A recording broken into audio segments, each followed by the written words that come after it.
Hello everybody, welcome. My name's Josh the RV Nerd. I'm down here in Millersburg, Indiana today where Rockwood RVs are made, getting a look at some of the updates on some of their new fifth wheels here. This one, I believe, is actually their smallest of their entire fifth wheel series, at least by length. And they went through some pretty significant changes on this, and I get the feeling that based on your feedback, they want to continue that trend. One of the major changes they made here is they peeled the bedroom closet slide out of this RV. But the thing is, you didn't really lose that bedroom storage. They kind of just built it into the body of the RV, which is pretty common from a lot of RV manufacturers, but it's sort of a little bit of a departure for Rockwood. And what they did here, this model compared to last year came in now several thousand less dollars, a couple £100 less, lighter, more affordable, easy to tow. And they now have the opportunity to put a king bed in the front of this thing. We're looking at it today with a 70 by 80 king up in the front of this sucker to give you more space to stretch out and relax. Awesome if you're like me, like we have a small dog, that like a 14-pound lap dog that sleeps in bed with us at night. And I don't know how that little 14-pound dog can occupy 2/3 of a king bed, but the science is there. I just haven't done the math on it. It's Einsteinian, I think, string theory. What we're looking at here, though, it gives us a decent campsite window coverage. You've got a sofa and dinette, which is excellent. It's also carpetless and pretty easy cleaning. The thing is, when this one slide closes, you will pinch off the upper deck, and you're going to lose bedroom and bathroom access in road mode without touching the slide button anyway. This being their smallest RV, this is the shortest way to build an RV, and unfortunately, that bedroom often gets lost up there. But as we go through, I've got a couple ideas for a few suggestions I might personally have on this. And again, based on your feedback, they're willing to make some major changes to these RVs. Perhaps we can work together and make the 2026 version of this even better. So stay tuned, hit that subscribe button if you're new with us, and let's get that feedback going. So even knowing that your upper deck's gonna be lost in road mode, if that's a deal breaker for you, if you could do me a courtesy, hang out a little bit. And I've got a couple questions as we go through this. Maybe there's a way around it that we could kind of suggest for the factory, and potentially a few other ideas that I might throw at you here. So as they have evolved over time, Rockwood has slowly moved away from floor ducted heating. They're always trying to make sure that they still have a pretty effective heating system, but they've been finding ways to do it where it doesn't involve putting heat vents into the floor, which just makes it easier to clean and pet friendly. Now this RV, I don't use fisheye wide-angle lenses, but I am standing at the top of the stairs looking down, which kind of distorts your vision and your view of this RV. It makes it look bigger than it actually is.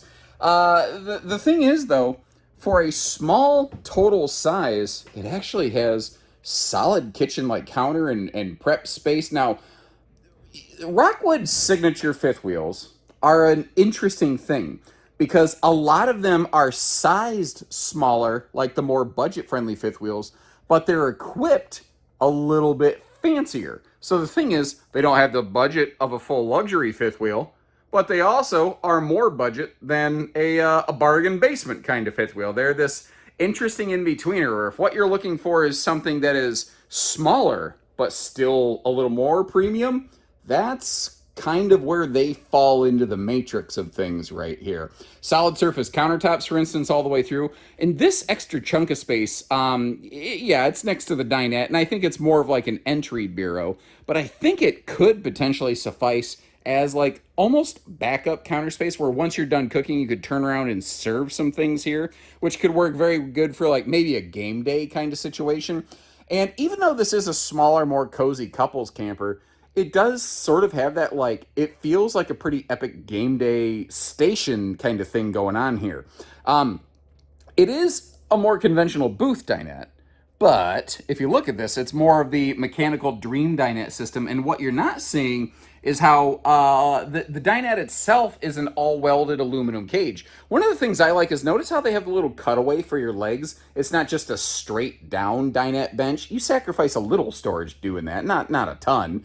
But it also, like, if you're like me, I like to lean forward when I'm sitting at a booth or something like that, and I like to curl my legs under me, and this gives me the opportunity to do that. By the way, in case you're curious, you know, that's where some of your heat venting is coming through, your air intake return under the stairs right there. I've noticed in the fifth wheels, they moved away from the marine slide flooring. They must be using a different flooring period, because they put matching flooring over here in the slide out, which is something that They don't do in a lot of their smaller RVs. I like the look of this a little better personally, but that's just my 2 cents. Now, in the Signature series up here, you do have a choice between 2 wood tones and 2 fabric tones. So keep in mind, the one that you have in stock at your local dealer, or if you contact us or look at our website, the one we have might look a little bit differently. I personally kind of miss the day where Rockwood used, I call them cuddle compliant theater seats, where it had a folding middle armrest as opposed to the hard fixed armrest. But having that wireless charge pad in the middle, also kind of handy for a tech addicted dork like me. That being said, I do tend to prefer having my phone in my hand versus sitting down, and I don't like to pick it up, set it down, pick it up, set it down all the time. That jelly ain't quite my jam. They do a knockout job with the fit and finish on their crown molding up in here. I've been kind of eyeballing that as we moved around and watching how the light traces down it, looking for inconsistencies. And I'm not going to tell you it's 1000% flawless perfect, but overall, man, they did a pretty solid job there. Cracking the storage around here, I want you to take note of all the storage that you're going to look at as we go through this kitchen space, because it is one of the things that leads me to my idea on how we might be able to obtain road mode. Frankly, it's the same thing that Grand Design did in their 22RK Reflection 100. Basically, if you look through this, next to the refrigerator, you're going to see a dedicated pantry, and it's really good storage space, don't get me wrong. But if you look around the rest of this RV, I think it could be argued that it has enough storage already, especially cabinet space that's easy to reach. What if, and it's just a theory, but what if they sacrificed the pantry in the slide out and they pushed the sofa and the refrigerator toward the back of the RV, and they shrunk the total width of the slide out so that when the slide was closed, you would be able to walk past it to get upstairs? Is that a sacrifice you think is worth making? Is the road mode functionality more valuable than a potential pantry? And there's no wrong answers. I'm just kind of curious to see what the audience is going to say to that, given everything that they've seen here. The other idea that I had, if you're willing to leave me some feedback, is instead of the TV being mounted way up here, because let me actually go sit at the theater seat. Let me give you the straight on, head on view. So like if I'm standing up, if I was trying to lie to you, I'd stand here and go, look, it's easy to see. But if you sit down and you lean back, it's up there. You know, fifth wheels have tall ceilings, and people want campside windows. So they said, fine, we'll try to give you a campside window. It's really nice when you're sitting down. And it is, but that means the TV's got to go somewhere. So the TV went way up here. Manufacturers don't seem to like to want to try drop-down TVs. I don't know why.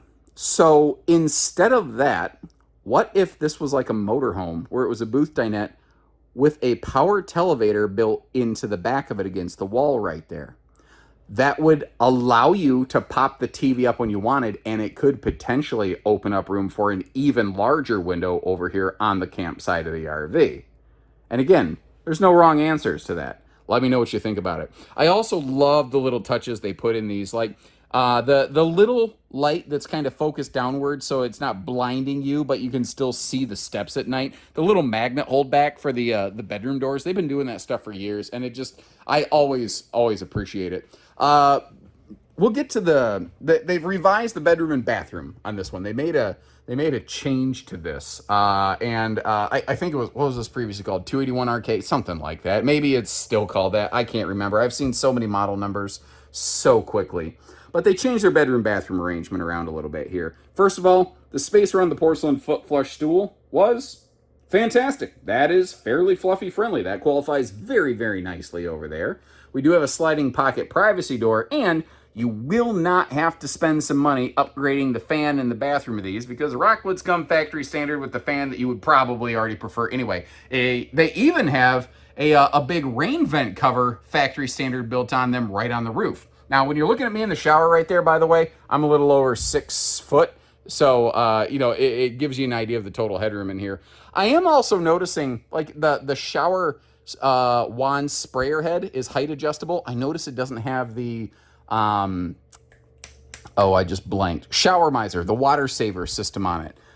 I don't know. Is that a problem? I don't know that it necessarily is, but I don't dry camp a lot. So Are there people who are dry camping in Rockwood fifth wheels that lament the loss of that feature? Leave me a little note and let me know. In the meantime, we are going to keep on keeping on like Joe Dirt because the bedroom has also gone through a major revision. Previously, over here on the left wall was a closet slide. It added weight, it added cost, it added upkeep places, but it had a nice chunk of storage in it. Well, that's not there anymore. The storage isn't lost. It's been moved, so hang with me. Instead, we have gained a cross breeze window, and because they don't have to worry about the slide closing, they standardized the ability to throw in a 70 by 80 north-south king bed. And there are almost no other manufacturers. There's some, but there's almost no other manufacturers doing a north-south king in a like non-wide body RV. I think that's a pretty cool deal. This is 50 amp service. Single air is standard, but if you want to, you can have a second air conditioner installed right there. It will actually be tied directly into the central ducting system, which is pretty nice, pretty handy. I mentioned how that storage had been moved. Well, first of all, beginning above the bed, you've got the flip up cabinet doors right there. But what's really nice is how they made them in a way that they hold themselves open. You don't have to juggle it open with your head because when you're already climbing on the bed to get to it, you don't want it to be any more difficult than it necessarily has to be. Laying over here in the bed, I'm actually sitting upright against the headboard and my head is about 2 inches shy of hitting the cabinet above me. So if you wake up in a hurry at night because you hear some kind of gas station murder hobo noise outside, you're not going to knock yourself out. That is, I believe that's a smart TV. Rockwood tends to do pretty much only smart TVs. But even just the little hooks over there on the wall, just something so that it's not wasted space. Little stuff like that I like. But all that storage I talked about, they moved it out of a slide and they built it into the wall over there. Direct your eyes to the right side of the screen and you see that you've got two big dresser drawers going on right there. You also have, the removable shelving. So there are some people that say, I don't need big time hanging storage in RVs. What I need is more dresser space. We go camping with folded clothes, not with hanging clothes. Well, this gives you the choice to do whatever you want. But again, trying to be candid and real with you, the upper deck of this is basically lost in transit. That is, of course, unless, you're Elastigirl from The Incredibles and you can stretch your way over that thing, then you can get over it. Here's the trick, though. There is, even without sacrificing a pantry, there is a workaround. This is a rack and pinion slide out. One of the benefits of rack and pinion is that they're great at handling heavyweight stuff like the kitchen slide. They're great at reliability, and they can be opened partially and not be broken. Some slide systems do not like it when you do that. So if you absolutely had to, you could crack that and get up there. It is important to note that because the dinette is not in a slide out, you can always sit down and have a bite to eat in that thing, at a travel stop, and that won't be a problem whatsoever. When the slide is fully closed, it will cover about half the stove. It will cover about half the microwave, but microwaves typically are not functional at a travel stop anyway because you lack the power resources to get to them. But the majority of your kitchen cabinetry, the sink, that stuff will be travel functional. And if this is helpful for you, even if you're like, yeah, well, I don't care about bypassing the slide, that's still a deal breaker for me. If you appreciate how we just tried to make sure you knew that so that this was the right RV or not for you before you spend the money, hit that subscribe button if you haven't already, and we'll hop outdoors. And I bang on this drum a lot. If you're curious as to why I feel this way, leave me a comment. I don't want to hijack 30 minutes of the video talking about it, but I don't recommend a half-ton pickup to tow this. I don't recommend a half-ton pickup to tow almost any fifth wheel myself. They have more hitch weight than more half-tons are actually rated to be able to handle. So moving on from there, Forest River kind of made a change this year. They told their brands, anybody who is changing their graphics now must adopt the newly standardized Forest River badging.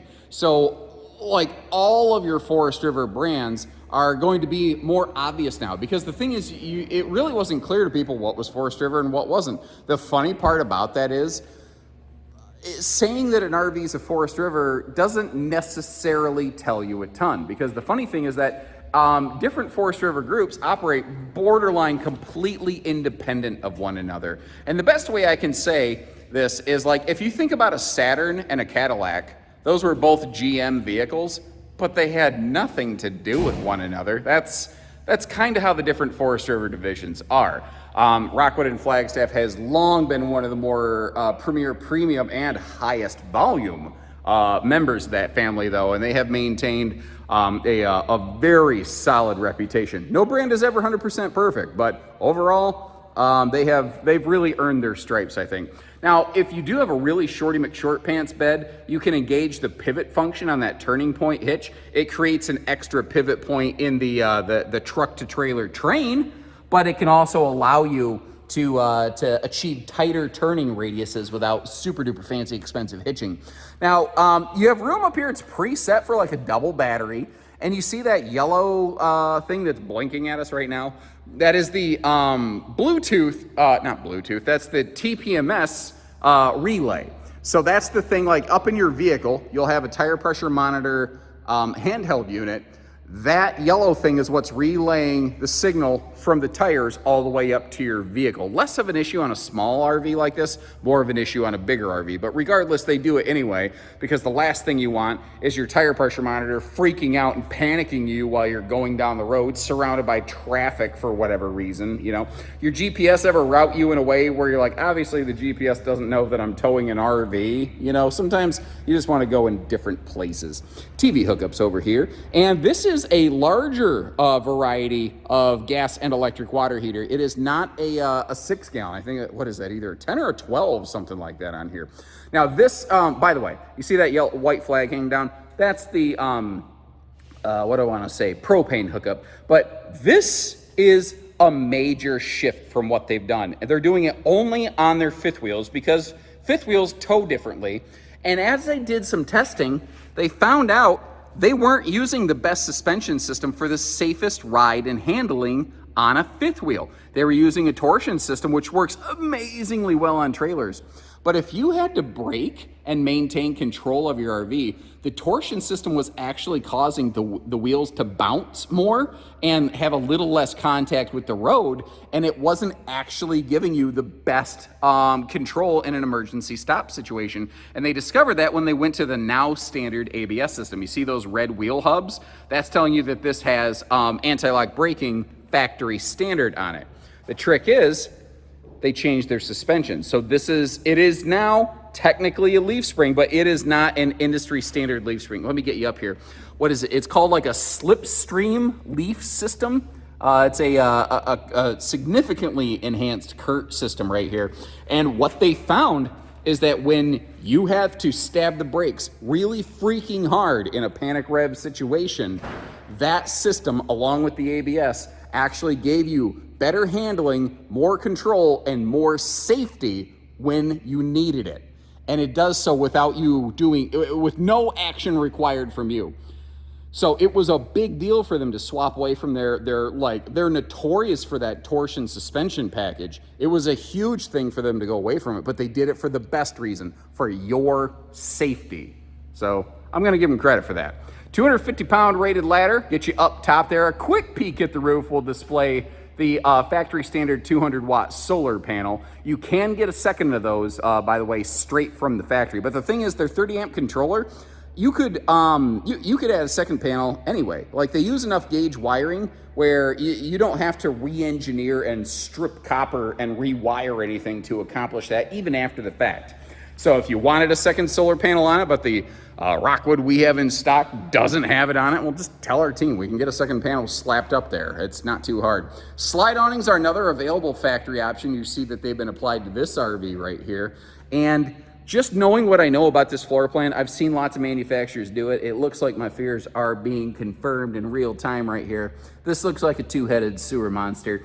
Back here for the kitchen, you have a drain outlet exclusive to the kitchen. Then if we get up in front of the slide, yep, bet your paycheck, there she is. That's where your bathroom black and gray are going to come out. So if you check the holding tank weights and measures on this, you're gonna be like, why does it have so much more gray tank capacity? Because it actually has two separate gray tanks. Now, I've used the word Rockwood all day.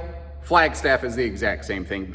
In their fifth wheels, they even use the same model number designators, which is much, much easier. And to that note, I will leave you some links in the description to check for those models availability on our website, all in one-stop shop right there. If we have them in stock, pricing will be clearly labeled. If we don't, we're sold out. We'll get you some. Give our team a call. We can get you figures on something if you're curious or whether you're serious.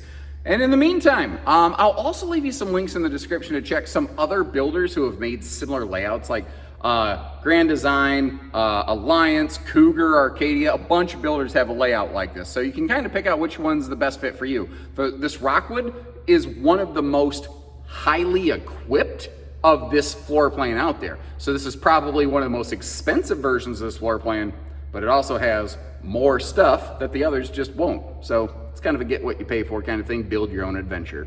Until next time, take care, stay safe, have fun, and happy camping, everyone.